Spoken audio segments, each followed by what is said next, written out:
Adam alaihi salatu wassalam diturunkan di India dalam satu riwayat. Kemudian Hawa diturunkan di Makkah. Maka Allah subhanahu wa ta'ala pertemukan keduanya. Dari sinilah kemudian Allah subhanahu wa ta'ala berikan karunia kepada Adam dengan beberapa putra dan putri. Jadi Hawa itu setiap melahirkan selalu kembar. Jadi ada laki-laki, ada perempuan. Dan Hawa melahirkan sampai 20 kali.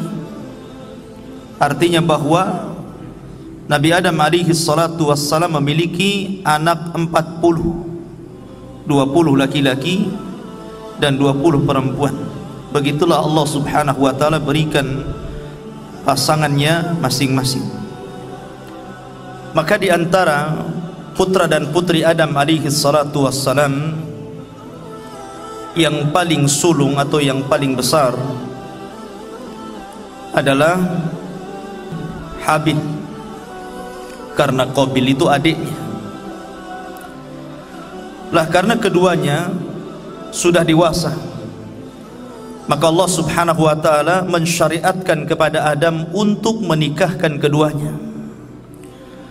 Maksudnya pasangan Habil dinikahkan dengan Qabil dan pasangan Qabil dinikahkan dengan Habil. Lah kebetulan Habil ini ketika dilahirkan pasangannya itu kurang cantik. Berbeda dengan Qabil, pasangannya sangat cantik sekali. Ketika Allah subhanahu wa ta'ala memerintahkan Adam agar Habil menikahi kembarannya Qabil dan Qabil menikahi kembarannya Habil, naluri Qabil berjalan. Kalau saya menikahi kembaran Habil, istri saya tak cantik. Enak kali si Habil itu dapat pasangannya. Dari sini kemudian ikhwafilin muliakan Allah subhanahu wa ta'ala, syaitan datang memberikan was-was kepada Qabil. Akhirnya Qabil memiliki penyakit yang disebut dengan hasad. Inilah penyakit yang pertama kali muncul di bumi. Karena hasad itu penyakit yang pertama kali muncul di langit ketika iblis hasad kepada Adam. Dan hasad pula penyakit yang muncul pertama kali di bumi ketika hasadnya Qabil kepada Habil. Lah di sini ikhwafilin muliakan Allah subhanahu wa ta'ala. Allah subhanahu wa ta'ala menggambarkan kisah ini di dalam surah Al-Maidah ayat 27, 28, 29 dan 30 serta 31. Allah subhanahu wa ta'ala berfirman, "Watslu alaihim naba abnai Adam bil haq." Bacakan wahai Muhammad kepada mereka tentang kabar dua putra Adam bil haq, dengan kebenaran. Idz qarraba qurbanan, ketika keduanya berkurban, mendekatkan diri kepada Allah subhanahu wa ta'ala. Fatuqbila min ahadihima, tapi Allah hanya menerima satu di antara keduanya. Walam yutaqabbal minal akhar, dan Allah tidak menerima kurban yang lainnya. Qala, berkata salah satunya, la aqtulannaka, saya akan bunuh engkau. Qala, maka orang yang dibunuh itu mengatakan, yang akan dibunuh itu mengatakan, innama yataqabbalullahu minal muttaqin, sesungguhnya Allah hanya menerima kurbannya dari hamba-hambanya yang bertakwa. Kisahnya begini ikhwan.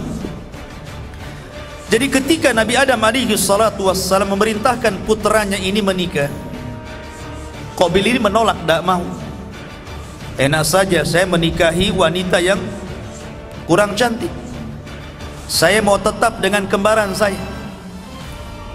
Adam ini bukan bapak diktator, bukan bapak yang artinya memaksakan anak-anaknya, tidak. Dia tetap berusaha supaya Qabil ini mau menerima perintah Allah. Dari situlah kemudian Adam alaihi salatu wassalam berdoa, maka turunlah syariat untuk kurban. Ketika ada putusan untuk berkurban, Maka Habil kemudian berkurban dengan hartanya, karena dia seorang peternak, maka dia kurbankan kambing terbaiknya. Lah Kabil ini bukan peternak tapi petani, karena memang dari awal dia sudah hasad kepada Qabil. Kemudian dia melihat pandangan berbeda kepada ayahnya, seolah-olah ayahnya berpihak kepada Habil. Dari situlah kemudian Qabil pun seolah-olah tidak terima dengan perintah Allah. Makanya kemudian dia asal-asalan mengambil buah-buahan yang jelek gitu kan, yang kalaupun diberikan kepada binatang tidak mau makan bahasanya. Tapi karena itulah Qabil marah gitu kan, dia bawa sekeranjang buah-buahan yang buruk dinaikkan ke atas gunung. Di sini Allah Subhanahu wa taala berfirman dalam Al-Qur'an ini, "Idz qarraba qurbanan fatuqbila min ahadihima." Maka Allah hanya terima satu saja dari keduanya, walam yutaqabbal minal akhar. Allah kirimkan api dan hanya melahap kambingnya si Habil saja. Maka ketika Qabil melihat bahwa kurban dia ditolak, marah dia. Kemudian dia mengatakan, "La aqtulanna, kubunuh kamu. Kubunuh kamu." Maka kemudian Habil hanya mengatakan, "Qala innama yataqabbalullahu minal muttaqin." Dia nasihatkan kepada adiknya, sesungguhnya Allah itu hanya menerima dari hamba-hambanya yang bertakwa. Dari sini ikhwafidin muliakan Allah Subhanahu wa taala, Allah ajarkan kepada kita semua dari kisah Habil dan Qabil ini, bagaimana Habil memberikan bantahan kepada saudaranya yang hendak membunuhnya. Dan ini akhlak bagi kita ikhwan. Apa kata Habil ketika dia tahu diancam akan dibunuh? Sebenarnya disebutkan dalam tarikh, Habil ini orangnya besar, kekar, lebih kuat dibandingkan adiknya Qabil.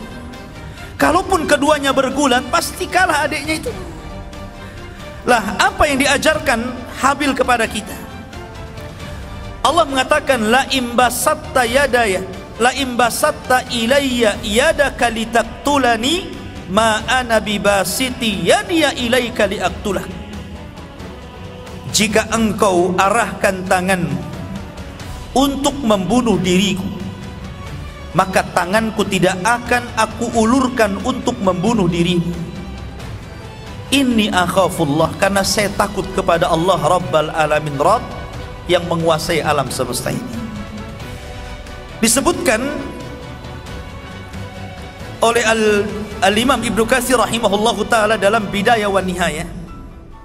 Beliau mengatakan, ketika suatu waktu Habil ini telat pulang.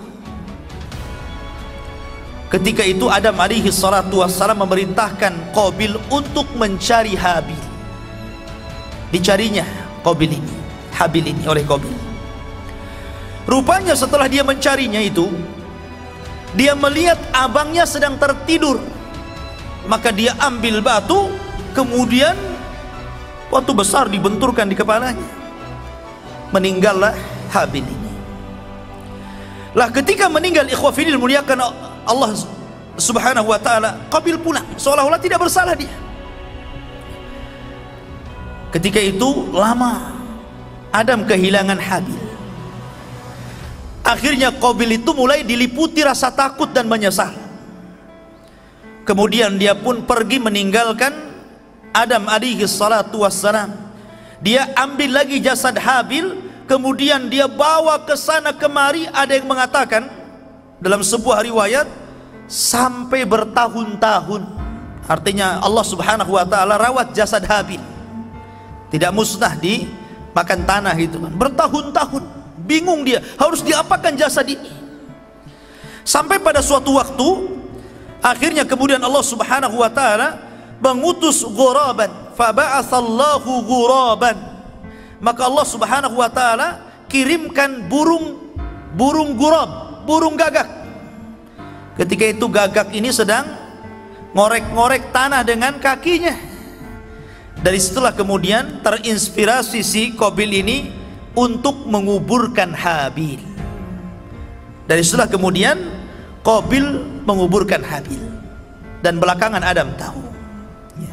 Lah kemudian Adam alaihi salatu wassalam pun dicabut nyawanya, dan dialah Nabi yang pertama yang wafat di permukaan bumi. Lah ketika Adam alaihi salatu wassalam wafat, maka mulailah beranak pinak keturunannya yang ada di bukit, dan Habil pun beranak pinak keturunannya yang ada di lembah. Dari sini ikhwah fillah dimuliakan Allah Subhanahu wa taala, Allah Subhanahu wa taala mulai memisahkan mana orang-orang yang baik, mana orang-orang yang jahat. Sampailah kemudian Allah Subhanahu wa taala mengutus Nabi Allah Syith. Nabi Allah Syith ini ikhwan masih putra Adam, karena dia dalam bahasa Arab itu hibatullah. Allah hadiahkan kepada Adam pengganti Habil ini seorang nabi namanya Syith. Dan Allah memberikan 50 lembar sahifah kepada Syith. Makanya ada hadis yang mengatakan Allah menurunkan kitab dari langit itu sebanyak 104 kitab.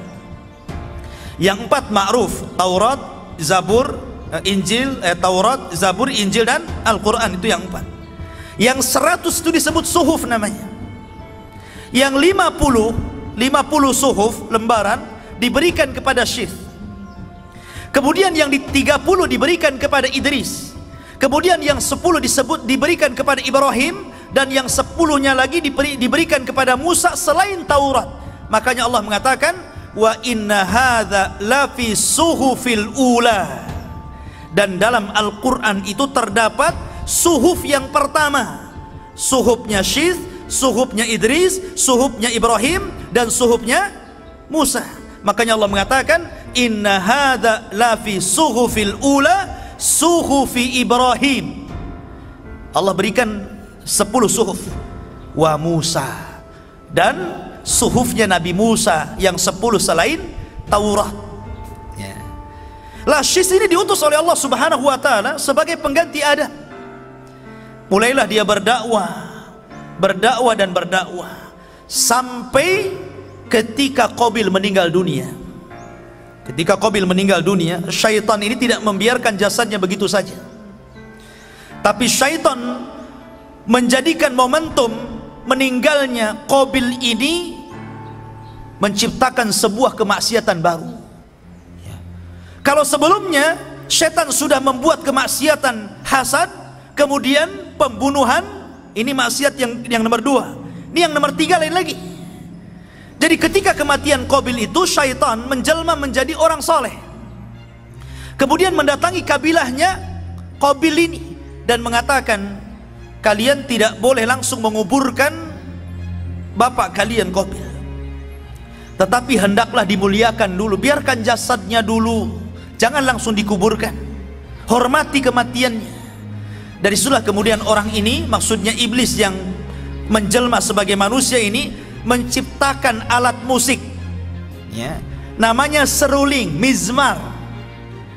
Makanya Rasul mengatakan sautul mizmar min sauti syaitan, suara seruling itu suara setan ya. Lah ini iblis ini menciptakan suara seruling, dia menciptakan seruling kemudian ditiup. Nah, kabilah di atas bukit ini nggak pernah turun ke bawah karena dilarang. Begitu juga kabilah yang di lembah dilarang untuk naik ke atas, jadi nggak pernah ketemu tuh. Bertahun-tahun yang di atas nggak pernah ketemu ke bawah. Begitu juga yang di bawah nggak pernah ketemu di atas. Rupa mereka seperti apa wallahu a'lam. Tapi Allah Subhanahu wa taala takdirkan, karena Qabil ini istrinya cantik, maka wanita-wanitanya semuanya cantik. Wanita-wanitanya itu semuanya cantik keturunannya ya. Sementara yang di atas ya kan, rata-rata wanitanya kurang cantik, tetapi anak-anak mudanya tampan-tampan.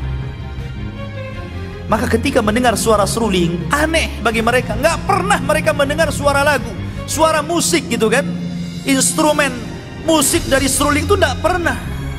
Tapi kok rasanya aneh.